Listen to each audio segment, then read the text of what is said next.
कभी उसकी प्रतीक्षा का भाव आया? देवता स्वर्ग को छोड़ करके पृथ्वी पर उतर करके यदुवंश में प्रकट हो गए और भगवान की प्रतीक्षा करने लगे।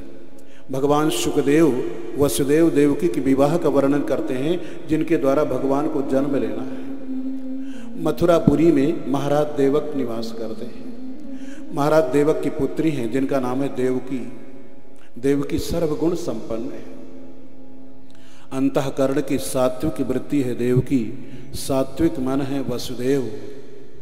हमारे अंतःकरण की वृत्ति सात्विक हो, मन सात्विक हो तो परब्रह्म परमात्मा के प्रकट होने में देरी नहीं लगती। देवकी विवाह की योग्य हुई, महाराज देवक को चिंता हुई, मेरी पुत्री देवकी का विवाह ऐसे घर परिवार में हो जहां देवरानियां जेठानियां लड़ाई झगड़ा करने वाली ना हो, क्योंकि देवकी बहुत भोली है, बहुत सीधी है, बहुत सरल है, ये लड़ना झगड़ना बिल्कुल नहीं जानती। और महाराज देवक विचार करने लगे, अगर मेरी पुत्री देवकी का विवाह मथुरा नगरी में हो जाता तो कितना अच्छा रहता। वहां कहावत है, मथुरा की बेटी गोकुल की गाय, भाग्य फूटे तो बाहर जाए।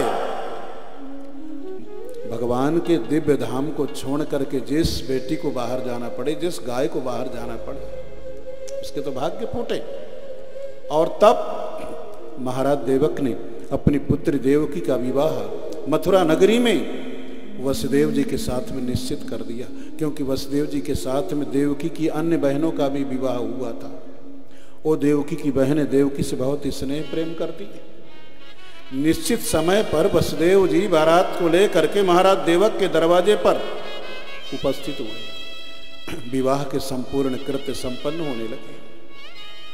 विदाई का अवसर आया। अब तो बड़ा करुण दृश्य उपस्थित हुआ। महल के भीतर देवकी माताओं से मिलकर के, सखियों सहेलियों से मिलकर के रो रही हैं, विदा ले रही हैं। बड़ा करुण दृश्य उपस्थित हुआ। सब की सब माताएं बहनें रो रो करके देवकी को विदा कर रही हैं। महल के बाहर पुरुषों का वर्ग उपस्थित है। सखियां देवकी को जिस समय महल के बाहर ला करके उपस्थित करती हैं, अपने ताऊ महाराज उग्रसेन के पास जा करके देवकी उनसे लिपट करके रोने लगी। अपने पिता महाराज देवक के पास में जा करके देवकी रोने लगी। उन्हीं सभी पुरुषों के बीच में खड़ा है कंस। कंस बड़ा क्रूर कर्मा, कठोर हृदय वाला है। ये कसाई शब्द कंस का ही बिगड़ा हुआ रूप है। कसी हिंसायाम से कंस बनता है। जो हिंसक है, कठोर हृदय वाला है, उसी को बोलते हैं कंस। लेकिन देवकी जिस समय कंस के पास जा करके भैया भैया कह करके रोने लगी, तो कसाई कंस का हृदय भी पानी पानी हो गया। कंस के नेत्रों से भी प्रेम के आंसू छलक पड़े। इसका मतलब सत्संग का प्रभाव दुष्ट व्यक्ति पर भी पड़ता है। ऐसा नहीं कि नहीं पड़ता। दुष्ट व्यक्ति भी अगर सत्संग में आए, सुने, असर पड़ेगा, प्रभाव पड़ेगा। लेकिन देखना यह है कितनी देर तक असर रहेगा, कितनी देर तक वो टिकेगा। सामने रथ तैयार खड़ा है, सारथी रथ की बागडोर को संभाल करके रथ पर बैठा है। सखियों ने देवकी मां को ले जा करके रथ पर बिठाया, लेकिन रथ पर बैठ करके देवकी कंस की ओर देख करके भैया भैया कह करके रोने लगी। अचानक कंस के मन में एक बात आई, क्यों ना अपनी प्यारी बहन देवकी के रथ को मैं स्वयं अपने हाथों से हाँक करके इसे ससुराल तक पहुंचा दूं। इससे मेरी बहन देवकी को प्रसन्नता होगी। यहां सारा समाज देख करके कहेगा कंस का अपनी बहन के प्रति कितना प्रेम है। ये दुष्ट प्रकृति वालों के सारे कार्य प्रदर्शन की भावना से, दिखावे की भावना से ज्यादा होते हैं। गया कंस रथ पर, सारथी के स्थान पर बैठ गया। सारथी को एक तरफ हटा दिया। रथ की बागडोर को कंस ने अपने हाथ में संभाली, रथ का संचालन करने लगा। महाराज देवक ने अपनी पुत्री देवकी को दहेज में बहुत सी वस्तुएं दिया है। यहाँ पर वर्णन आता है, चतुशतम पारिवरहम गजानाम हेममालिना अश्वानाम आयुतम सार्धम रथानाम 63 शतम। पर्वत के समान विशाल आकार वाले स्वर्ण की मालाओं से अलंकृत 400 हाथियों को महाराज देवक ने अपनी पुत्री देवकी को दहेज में दिया। सिंधु देश में उत्पन्न अत्यंत तीव्र गति से चलने वाले 1500 घोड़े महाराज देवक ने अपनी पुत्री देवकी को दहेज में दिया। वस्त्र आभूषणों से भर करके 1800 रथ महाराज देवक ने अपनी पुत्री देवकी को दहेज में दिए। दासी नाम सुकुमारी नाम द्वेषते समलंकृत, सेवा के कार्य में निपुण सुशिक्षित 200 दासियों को महाराज देवक ने अपनी पुत्री देवकी को दहेज में दिया। दहेज की प्रथा बहुत पुरानी है। भगवान श्री राम का जब जनकपुर में विवाह हुआ था तो महाराज जनक ने दशरथ जी को बहुत सा दहेज दिया, लेकिन भाई देने वाला जनक जैसा, लेने वाला दशरथ जैसा। गोस्वामी जी ने बड़ा सुंदर वर्णन किया है। गजरथ तुरग दास अरुदासी धेनु अलंकृत काम दुहासी। गजरथ तुरग दास अरुदासी धेनु अलंकृत काम दुहासी। कंबल बसन विचित्र पटोरे भांति भांति बहु मोल न थोरे। कंबल बसन विचित्र पटोरे भांति भांति बहु मोल न थोरे। दीन जाचकन जो जहि भावा, दीन जाचकन जो जहि भावा। उबरा सो जन वासहि आवा, उबरा सो जन वासहि आवा। उबरा सो जन वासहि आवा। उबरा सो जन वासहि आवा। महाराज जनक ने दशरथ जी को बहुत सा दहेज दिया। हाथी दिए, घोड़े दिए, रथ दिए, बड़े सुंदर सुंदर, बड़ी सुंदर सुंदर वस्तुएं दी। लेकिन महाराज दशरथ ने सारी वस्तुएं महल के भीतर महल के बाहर लगवा दिया। याचकों को बुला करके कह दिया जिसको जो चाहिए ले जाओ। ले गए और याचकों ने जो छोड़ा दशरथ जी ने उसको स्वीकार किया। देने वाला जनक जैसा, लेने वाला दशरथ जैसा। कोई कोई देने वाले तो विचित्र होते हैं। अगर दान करना है किसी वस्तु को तो दान की वस्तु की बहुत खोज करते हैं, बहुत खोज करते हैं। आप इस समय दिल्ली में जाकर के देखोगे, सर्दी के मौसम में पूरी दिल्ली में बोर्ड लग जाते हैं, दान का कंबल 100 रुपए में। अब बढ़ गया शायद 150। हाँ 150 अब 150 हो गया। कई सालों पीछे से हम देखते रहे पूरे दिल्ली में बोर्ड, दान का कंबल 100 रुपए में। अरे भाई, एक अंगोछा अगर लो तो 100 रुपए में मिलेगा, जो कंबल होगा 100 रुपए का वो कैसा होगा? और हम ऐसी वस्तु दे करके वैसे ही तो पाना चाहते हैं, अपने लिए बहुत अच्छी, और दान करना है तो सबसे खराब। सत्यनारायण भगवान की कथा करवानी है तो दुकान वाले के पास जा करके लोग कहेंगे कोई 4 से 10 साल पुराना टुकड़ा पड़ा हो तो दे दो। भगवान के पुराना टुकड़ा अपने लिए बहुत अच्छा, लेकिन हम जो दे रहे हैं उसी को तो पाने की अपने लिए तो तैयारी कर रहे हैं। हमने कहीं पढ़ा था औरंगजेब ने बहुत लूटा था लेकिन बड़ा कृपण था।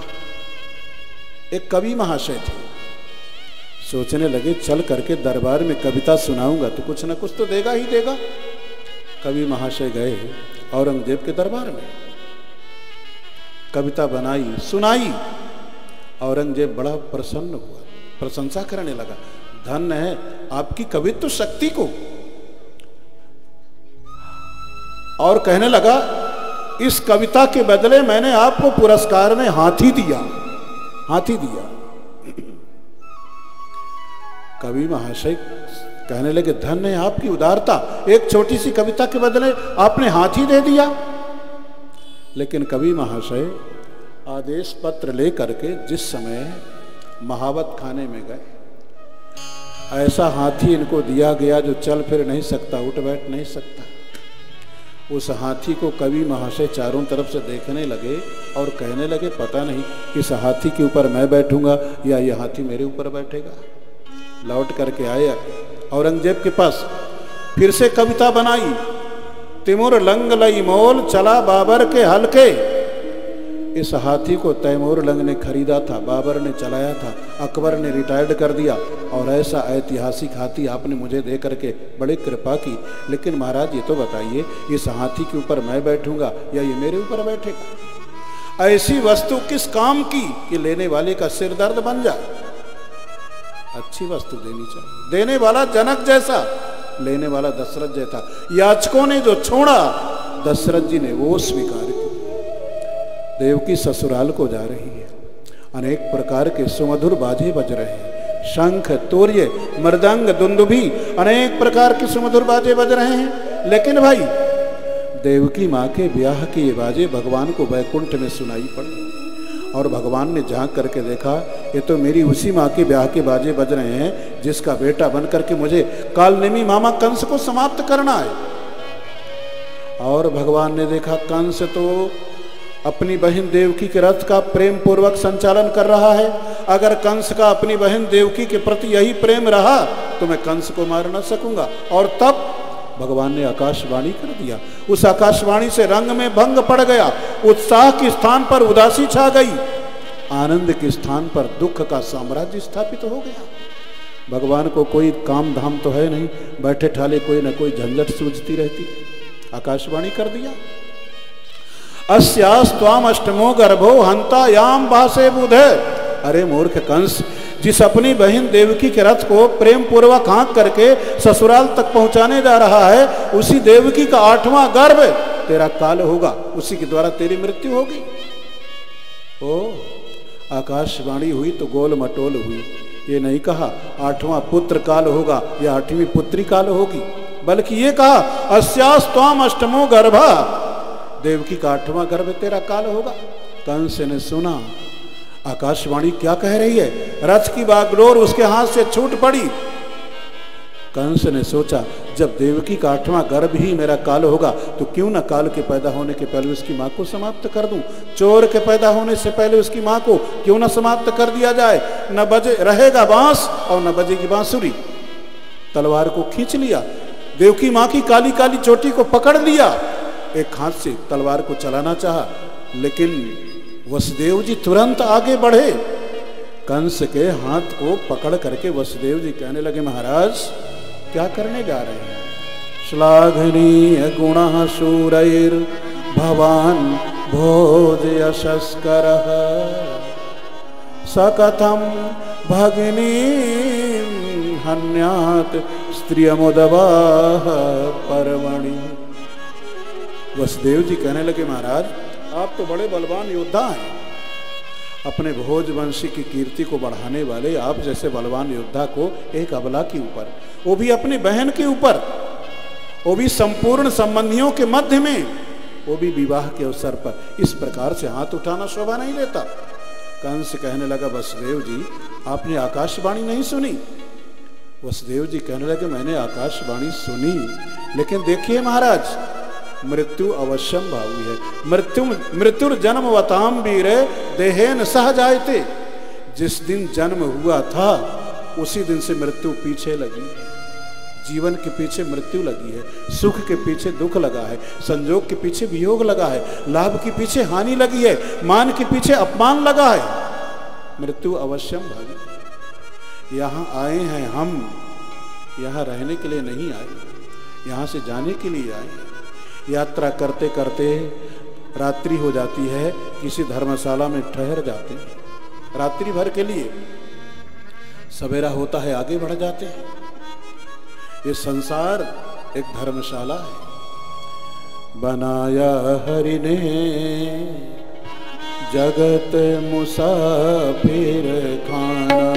बनाया हरि ने जगत मुसाफिर खाना। बनाया हरि ने जगत मुसाफिर खाना।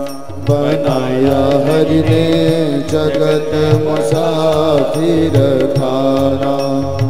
जो आया सो रहा न कोई, जो आया सो रहा न कोई, जो आया सो रहा न कोई, जो आया सो रहा न कोई, सदा यहाँ ठहराना। बनाया हरि ने जगत मुसाफिर खाना। बनाया हरि ने जगत मुसाफिर खाना। बनाया हरि ने जगत मुसाफिर खाना। बनाया हरि ने जगत मुसाफिर खाना। अंध गए, बहर गए, गोरे गए, काले गए, बाजों के बजैया गए और गाने वाले गए। सभी कमजोर गए, सभी पहलवान गए, अपने अपने खेत छोड़ खेतों से किसान गए। रहेगा या पड़ा खजाना। बनाया हरि ने जगत मुसाफिर खाना। बनाया हरि ने जगत मुसाफिर खाना। जो आया सो रहा न कोई, जो आया सो रहा न कोई, जो आया सो रहा न कोई, जो आया सो रहा न कोई, सदा यहाँ ठहराना। बनाया हरि ने जगत मुसाफिर खाना। बनाया हरि ने जगत मुसाफिर खाना। होम चाबी कैया गए, पूरे पूरे सेठ गए। ऐसा नहीं, छोटे छोटे चले जाएंगे और बड़े बड़े बीज के लिए रह जाएंगे। सबको जाना पड़ेगा। होम चाबी कैया गए, पूरे पूरे सेठ गए। काल ने तमाचे मारे, सभी चित्त लेट गए। साथ में क्या ले गए? कफन 2 हाथ का शरीर से लपेटे गए। बड़े बड़े हाकिम गए, बड़े बड़े अफसर गए, बैरिस्टर वकील गए, जज और कलेक्टर गए, डिप्टी और तहसीलदार सब कूच कर गए। सबका खत्म फसाना। बनाया हरि ने जगत मुसाफिर खाना। बनाया हरि ने जगत मुसाफिर खाना। जो आया सो रहा न कोई, जो आया सो रहा न कोई, सदा यहाँ ठहराना। बनाया हरि ने जगत मुसाफिर खाना। बनाया हरि ने जगत मुसाफिर खाना। बनाया हरि ने जगत मुसाफिर खाना। बनाया हरि ने जगत मुसाफिर खाना। यहाँ आकर के कोई रह ना सका, मृत्यु अवश्यंभावी है। कंस कहने लगा, वसुदेव जी मुझे भी मालूम है, लेकिन आप सोचिए, एक नन्ही सी चींटी भी अगर पैर के नीचे आ जाती है तो जब तक उसमें सामर्थ्य शक्ति होती है अपने को बचाने के लिए हाथ पैर चलाती है। मुझे तो मालूम पड़ गया है देवकी का 8वां गर्भ मेरा काल होगा, तो क्यों ना काल के पैदा होने से पहले मैं देवकी को समाप्त कर दूं। वसुदेव जी समझ गए, यहां बल से काम नहीं चलेगा, बुद्धि काम करेगी। वसुदेव जी कहने लगे, आपको देवकी से तो कोई भय नहीं। कंस ने कहा, देवकी से ना सही, उसकी 8वीं संतान से तो मुझे भय है। वसुदेव जी कहने लगे, मैं प्रतिज्ञा करता हूं 1 से लेकर के 8 तक देवकी की जितनी संतानें होंगी जन्म लेते ही मैं आपको समर्पित करता जाऊंगा, आपके मन में जो आए सो करना। वसुदेव जी की सत्य प्रतिज्ञा का लोहा कंस भी मानता। लेकिन प्रश्न यह है, आकाशवाणी भगवान ने किया ही क्यों? नहीं करते तो देखिए, हमारा आपका ये जो शरीर है ये एक रथ है, आहु शरीरम रथमिंद्रियाणि, हमारा आपका ये जो शरीर है, ये शरीर एक रथ है, इंद्रियों के घोड़े लगे हैं इसमें। इसलिए महाराज दशरथ का नाम था दशरथ। शरीर में, शरीर रूपी रथ में 10 इंद्रियों के घोड़े हैं, मन की लगाम है, विषयों का मार्ग है। लेकिन सारथी कौन होगा? सारथी बहुत सोच समझ करके रखना पड़ता है, ड्राइवर बहुत सोच समझ करके रखना पड़ता है। आप यात्रा करने के लिए जाएं, बस पर बैठ जाएं और आपको मालूम पड़ जाए ड्राइवर ने खूब लगा रखी है, आप तुरंत नीचे उतर पड़ेंगे। जब चालक जो सारथी है वही नशे में पागल हो रहा है तो पता नहीं किस खड्डे में ले जा करके गिराएगा। महाभारत में सारथी को लेकर के बड़ा सुंदर विश्लेषण है। दुर्योधन ने कर्ण से पूछा, कर्ण ये बताओ तुम अर्जुन पर कैसे विजय प्राप्त कर सकोगे? दुर्योधन को सबसे ज्यादा चिंता अर्जुन से है। कर्ण से कहा अर्जुन पर कैसे विजय प्राप्त कर सकोगे? कर्ण ने कहा अगर मुझे कृष्ण जैसा सारथी मिले तो एक नहीं सैकड़ों अर्जुन को धराशायी कर दूंगा। दुर्योधन ने बात को आगे बढ़ाया, अच्छा कर्ण ये बताओ तुम्हारी दृष्टि में कृष्ण जैसा कोई सारथी है? कर्ण ने कहा हां, राजा शल्य कृष्ण जैसा रथ हाँकते हैं। अगर राजा शल्य मेरे रथ के सारथी बन जाए, मेरे रथ को हाँकना स्वीकार कर लें तो मैं आपके सामने वायदा करता हूं सैकड़ों अर्जुन को धराशायी कर दूंगा।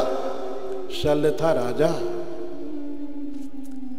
आ रहा था पांडवों की तरफ से युद्ध करने के लिए, लेकिन रास्ते में दुर्योधन ने उसका स्वागत सत्कार कर दिया, खिला पिला दिया, तो बदल गया। कहने लगा मैंने दुर्योधन का अन्न खाया है तो दुर्योधन की तरफ से युद्ध करूंगा। कितनी बार पांडवों का अन्न खा चुका था, लेकिन ये अवसरवादी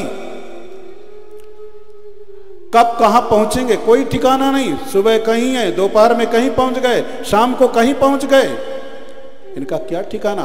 खा पी करके बदलने वालों का क्या भरोसा। कहने लगा मैंने दुर्योधन का अन्न खाया तो दुर्योधन की तरफ से युद्ध करूंगा। एकांत में दुर्योधन ने कर्ण के सामने, शल्य के सामने प्रस्ताव रखा, महाराज आप ऐसा करो कर्ण के रथ के सारथी बन जाओ, कर्ण के रथ के सारथी बन जाओ। शल्य बड़ा नाराज हुआ, तुम्हारी ये हिम्मत, मुझे जानते हो मैं कितना बड़ा राजा हूं और सारथी का काम बहुत छोटा होता है। वो तो भगवान ही इतने भक्त वत्सल हैं कि अपने भक्त का छोटा से छोटा काम करने में संकोच नहीं करते। लेकिन शल्य बड़ा नाराज हुआ, दुर्योधन ने बहुत मनाया। शल्य कहने लगा ठीक है मैं कर्ण के रथ का संचालन करूंगा, सारथी बनूंगा, लेकिन मेरी एक शर्त है, मेरे मन में जो आएगा वही कहूंगा। कर्ण प्रतिज्ञा करे मेरे ऊपर हाथ नहीं उठाएगा, मेरा वध नहीं करेगा। कर्ण ने कहा आप मेरा रथ तो हाँकोगे, मैं प्रतिज्ञा करता हूं आपके ऊपर हाथ नहीं उठाऊंगा।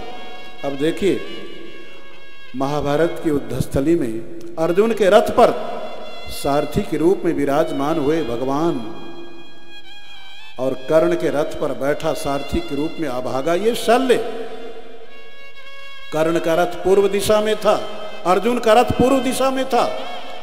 कर्ण ने अपने सारथी शल्य को आदेश दिया मेरे रथ को अर्जुन के सामने ले चलो। अर्जुन ने भी अपने सारथी को आदेश दिया था, सेनयोर उभयोर मध्य रथम स्थापे में अच्युत, हे अच्युत मेरे रथ को दोनों सेनाओं के मध्य में ले चल करके खड़ा कर दीजिए, मैं देखना चाहता हूं किनसे मुझे युद्ध करना है। तो सारथी कृष्ण कहने लगे मेरे मालिक जैसा आदेश, और तुरंत रथ को वहीं पर ले जाकर के खड़ा कर दिया जहां पर अर्जुन ने कहा था। लेकिन जिस समय कर्ण ने शल्य से कहा मेरे रथ को अर्जुन के सामने ले चलो, पूर्व दिशा में अर्जुन का रथ था, शल्य ने रथ को पश्चिम दिशा की ओर मोड़ दिया। कर्ण कहने लगे मैं कह रहा हूं मेरे रथ को अर्जुन के सामने ले चलो, तो शल्य ने कर्ण के रथ को उत्तर दिशा में मोड़ दिया। कर्ण कहने लगे आपको सुनाई नहीं दे रहा है, मैं कहता हूं मेरे रथ को अर्जुन के सामने ले चलो, तो शल्य ने कर्ण के रथ को दक्षिण दिशा में मोड़ दिया। कर्ण खींच गए, परेशान हो गए। शल्य कहने लगा देखो कर्ण एक कहानी सुना रहा हूं, मन से सुनना। कर्ण ने कहा सुनाओ। शल्य ने कहा एक था कौआ और एक था हंस, अब ये शल्य जैसे कहानी सुनाएंगे तो, और कौवा की तो कहानी सुनाएंगे। उसने कहा एक था कौवा, एक था हंस, ध्यान से सुनना। कर्ण ने कहा आगे बढ़ो। शल्य ने कहा कौवा हमेशा हंस की बराबरी किया करता था, कौवा हमेशा हंस की बराबरी किया करता था। लेकिन कर्ण ये बताओ, क्या कौवा कभी हंस की बराबरी कर सकता है? कर्ण ने कहा तेरी कहानी का मतलब क्या है? शल्य ने कहा तू है कौवा, अर्जुन है हंस। तेरी कुशलता तभी तक है जब तक तेरे रथ को मैं अर्जुन के सामने नहीं ले चलता। बताइए, एक सारथी हैं कृष्ण, महाभारत की युद्धस्थली में अर्जुन के मन में संशय हो गया, युद्ध करूं कि ना करूं, धनुष बाण पटक दिया। सारथी कृष्ण ने अर्जुन को कर्तव्य का बोध देने के लिए गीता जैसा ज्ञान प्रकट कर दिया, जिस गीता ज्ञान का पूरे विश्व में ऐसा कौन सा राष्ट्र होगा जहां की भाषा में गीता का अनुवाद नहीं हो चुका होगा। हम भारत में रहने वाले गीता को नहीं पढ़ते, गीता का मनन चिंतन नहीं करते, लेकिन पूरे विश्व में शायद कोई राष्ट्र हो जहां की भाषा में गीता का अनुवाद ना हुआ हो। सारथी कृष्ण ने अर्जुन में जोश भरने के लिए, कर्तव्य का बोध देने के लिए गीता ज्ञान को प्रकट कर दिया। दूसरा सारथी अभागा ये शल्य है, जिसके रथ को हाँक रहा है, उसी को कौवा बता करके उसके मनोबल को गिरा रहा है, उसके उत्साह को भंग कर रहा है। ऐसा सारथी जिसे मिले। और भाई ये कंस और शल्य एक जैसे हैं। इसलिए भगवान ने आकाशवाणी करके कंस को देवकी माँ के रथ से अलग किया। कंस साक्षात अहंकार है, और शल्य माने घाव, शल्य चिकित्सा प्रचलित है। शल्य माने घाव, जिसका नाम ही हो घाव, वो घाव ही तो करे। सारथी सोच समझ करके रखना चाहिए। शरीर रूपी रथ का सारथी बनाएं भगवान को, हमारे जीवन रथ की बागडोर परमात्मा के कर कमलों में हो। इसीलिए भगवान ने आकाशवाणी करके कंस को देवकी माँ के रथ से अलग कर दिया। वसुदेव जी देवकी माँ को लेकर के अपने घर गए, कंस वापस अपने महल में गया। समय आया, प्रथम पुत्र का जन्म हुआ। अपनी प्रतिज्ञा को याद करके वसुदेव जी उस प्रथम पुत्र को लेकर के कंस की सभा में गए। लेकिन कंस कहने लगा वसुदेव जी आप बड़े भोले, आकाशवाणी ने 8वें से मृत्यु बतलाई थी, ये तो पहला है, मैं इसे क्यों मारूं, आप इसे ले जाइए। वसुदेव जी न तो प्रसन्न हुए न ही उदास हुए, क्योंकि अव्यवस्थित चित्ता नाम प्रसादोपि भयंकर। दुष्ट व्यक्ति की नाराजगी उतनी खतरनाक नहीं होती जितनी खतरनाक उसकी प्रसन्नता होती है। अगर दुष्ट व्यक्ति किसी के ऊपर प्रसन्न हो जाए, समझ लेना सिर पर काल मड़रा रहा है। नारद जी ने देखा झगड़ा शांत हो रहा है, तुरंत कंस की सभा में आए। कंस से नारद जी कहने लगे तुमने प्रथम पुत्र को वापस क्यों कर दिया? कंस ने कहा महाराज आकाशवाणी ने 8वें से मृत्यु बतलाई है, ये तो पहला है, मैं इसे क्यों मारूं? नारद जी कहने लगे इसीलिए मुझे आना पड़ा। देवताओं की भाषा तुम नहीं समझते हो, देवताओं की भाषा मैं समझता हूं, इसीलिए मुझे आना पड़ा तुमको समझाने के लिए। देवताओं की गिनती उल्टी प्रारंभ हो सकती है, सीधी भी और बीच से भी। एक कमल का फूल जिसमें 8 पंखुड़ियां थीं, नारद जी ने कंस से कहा गिन करके बताओ कौन पहली कौन 8वीं। और उसमें कोई निश्चित तो है नहीं, जहां से गिनती प्रारंभ करें वही पहली, अंतिम 8वीं, और 8वीं से गिनती करो 8वीं पहली, पहली 8वीं। नारद जी कहने लगे देखो मैं तुम्हारे सामने रहस्य की बात बता रहा हूँ। नंदाद्या ये व्रजे गोपा याश्चामी सांचयोचिता वृष्णयो वसुदेवाद्या देवक्याद्या यदुस्त्रिया। नंद इत्यादि जितने गोपाल हैं, वसुदेव इत्यादि जितने यदुवंशी हैं, ये सब स्वर्ग के देवता तुम्हारे यहाँ प्रकट हो चुके हैं, तुम्हारा वध करवाना चाहते हैं। यदुवंशियों से सावधान। अब तो कंस ने वसुदेव देवकी के प्रथम पुत्र को मार दिया, हथकड़ी बेणी से जकड़ करके वसुदेव देवकी को कारागार में डाल दिया। सोचने लगा ऐसे बात नहीं बनेगी, मेरा पिता उग्रसेन बूढ़ा हो गया है लेकिन राज सिंहासन को नहीं छोड़ रहा है।